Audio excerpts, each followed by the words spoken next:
Last year I was fortunate enough to have my biggest ever year since I started business coaching. In total, we brought in $300,000 through several different revenue streams. I'm not going to break those down. I've actually done that in another video, which you'll be able to find a link to somewhere else around here. However, one of the most common questions I get asked is that, Robin, you have such tiny audiences. How were you able to go from $0 a year when you first started out coaching 10 years ago to a point whereby you're doing $300,000 a year relatively easily? So first and foremost, sorry to break it to you, but it certainly wasn't easy. I have managed to find all of the hard ways to be able to grow my business to that point. But 10 years into this business now, my coaching commitments are probably around about 6 to 8 hours a week, absolute maximum in terms of client fulfillment. The rest of the time I get to play with and do as I please. Unfortunately though, I'm absolutely addicted to business, which means that generally speaking, I'm working on my business during the spare time which I get. However, the freedom and flexibility which I get does mean I can hang out more with my kids, I can take my dogs for a walk during the week, do lots of other fun things which I want to do as well. Anyway,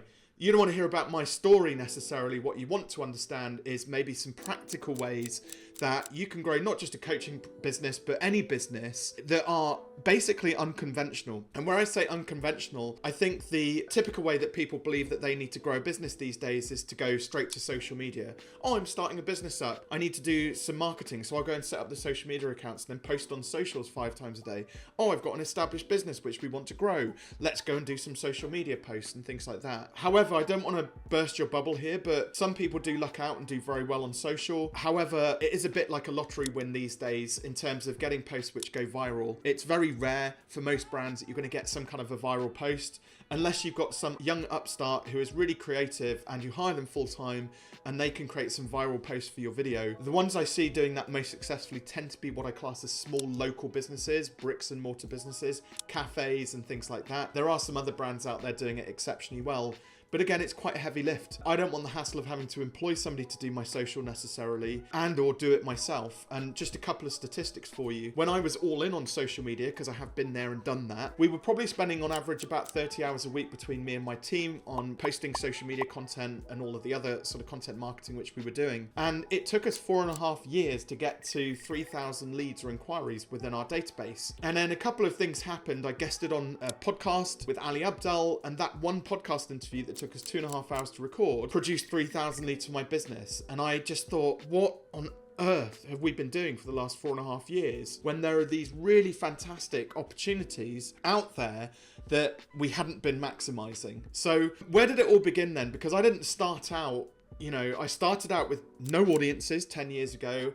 I didn't intend to do business coaching as a career, kind of fell into it. So how do you get from zero to $300,000 a year in any business if it's not through the conventional ways of doing marketing? So first and foremost, I would always recommend that you are just not afraid of doing the heavy lift. I was doing a couple of workshops on Friday in front of there's about 150 people at the first event and 100 people at the second event. One thing which became apparent is that everybody wanted to grow their business via digital marketing. Now, many of the businesses that I was in front of were in some way either apps or they were marketing themselves through social media. So it kind of makes sense you want to stay in this online world, but actually some of the best ways to grow a business is through just getting out there and selling the idea first and then build it later. And by selling the idea, what I mean by that is actually just getting out and meeting people and speaking to them. And I remember in my early days of coaching, I had somebody come into my office and say, Robin, I think I'm a better coach than you, but I don't understand why you're so much more successful than me. And we discussed how many consultations, in-person consultations she'd done with her clients that time, and she counted on one hand.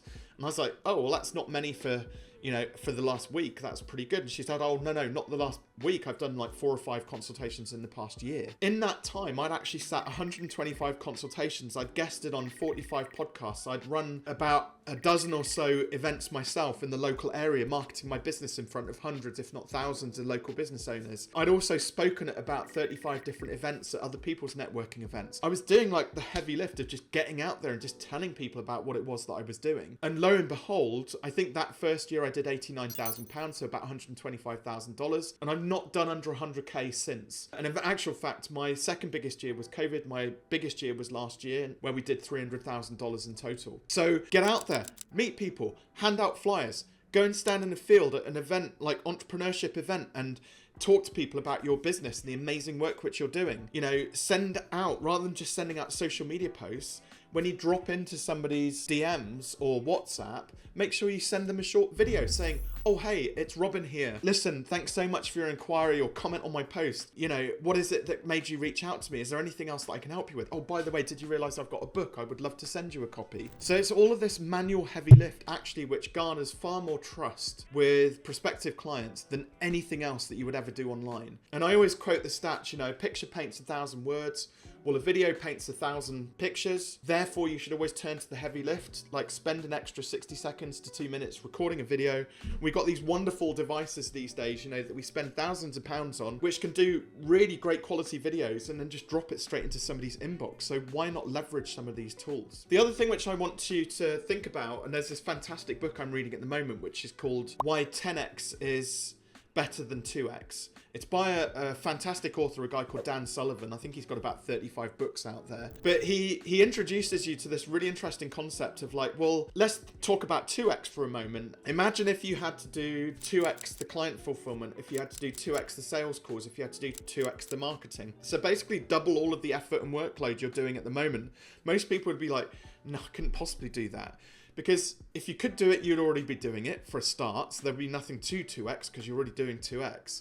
And the second thing is like, would you actually want to do that when the goal in business is to have more fun? It's to do something which is fulfilling. It's to create freedom for yourself and obviously make some money. Why would you want to put double the effort into absolutely everything you're doing? Surely a better business is one where you've got double the income with half the clients. So that's something which we help people do at Fearless Business. So what he talks about is actually 2x is not a good business model. You shouldn't be 2xing anything. What you should be looking to do is 10x stuff. So what are the moves or plays which you've got to make in your business that are going to 10x? They're just going to absolutely transform your business. It could be your first strategic hire, somebody who then takes all the business development and sales calls off your hands.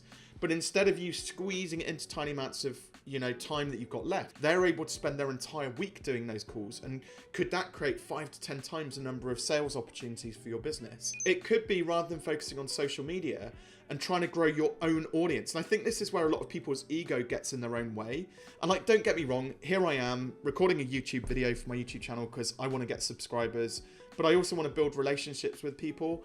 I also want to leave a bit of a legacy. It's a bit of a weird way to do it, but I want my girls, when they search for daddy when I'm older and maybe not around anymore, that they find this archive of videos of me talking about business stuff that, I don't know, maybe inspires them or their friends to go and start a business. I don't know. Hopefully they'll be proud of it. Anyway, that aside, we've got to try and seek out like different ways of, you know, if we can't grow our own audience, if it's happening too slowly, well, there are people out there who've already done the hard work of growing these vast audiences. So wouldn't it make sense to spend far less time and effort building partnerships with those people rather than trying to churn out tons of content to grow our own audiences and hope that they blow up?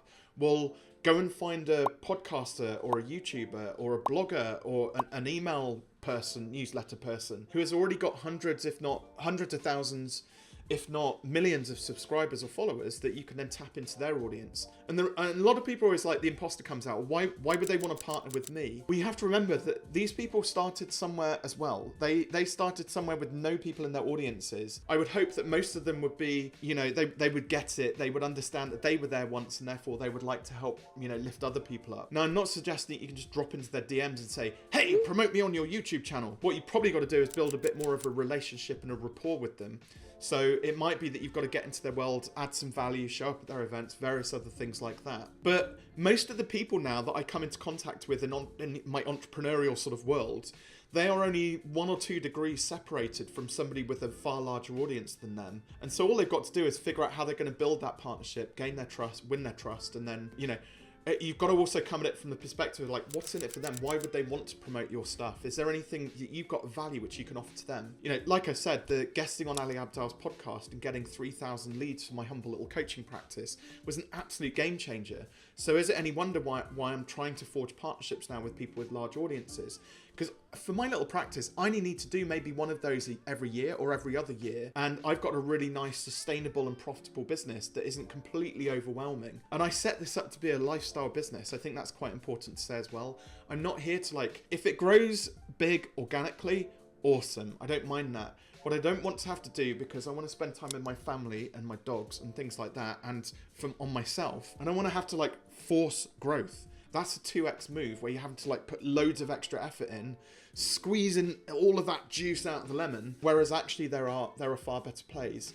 Writing a book is a 10x move because all of a sudden you've got an asset that you can then send out to hundreds, if not thousands of people a year. And also win their trust, you can get leads in and things like that. Then when you have partnerships, you can gift books to their audiences, which again is a nice way to sort of build trust and give some value back into their community as well. So is it any wonder now? I've got several books. I've just written another one. It's coming out in June next year.